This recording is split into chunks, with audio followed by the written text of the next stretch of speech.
Hello guys, இன்றைக்கி மோர் குழம்பு வைக்கிறத பார்க்கலாம் வாங்க. அதுக்கு தேவையான பொருட்கள்: தயிர், பெருங்காயம், மஞ்சத்தூள், தேங்காய், பச்சை மிளகாய், இஞ்சி, ஜீரகம், பொட்டுக்கடலை, வெங்காயம், கருவேப்பிலை, கொத்தமல்லி. ஒரு கடாயில் எண்ணெய் இல்லாமல் தேங்காய், பச்சை மிளகாய், ஜீரகம், பொட்டுக்கடலை ஏன்னாக்கா திக்னஸ்க்காக போடுறது.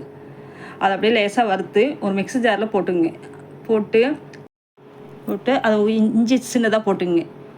அதை பேஸ்ட்டாக அரைச்சிங்க. அரைச்சதை தயிரில் லேசாக மஞ்சத்தூள், அரைச்சி வச்ச பேஸ்ட்டு, கல் உப்பு போட்டு கலக்கிங்க. கலக்கினதை ஒரு கடாயில் 2 ஸ்பூன் எண்ணெய் ஊற்றிங்க. ஊற்றின பிறகு கடுகு போட்டு தாளிங்க. கருவேப்பிலை, வெங்காயம், பெருங்காயத்தூள் போட்டு எல்லாத்தையும் வதக்கிங்க. வதக்கினதை கலந்து வச்சுருக்க தயிர் எடுத்து ஊற்றுங்க.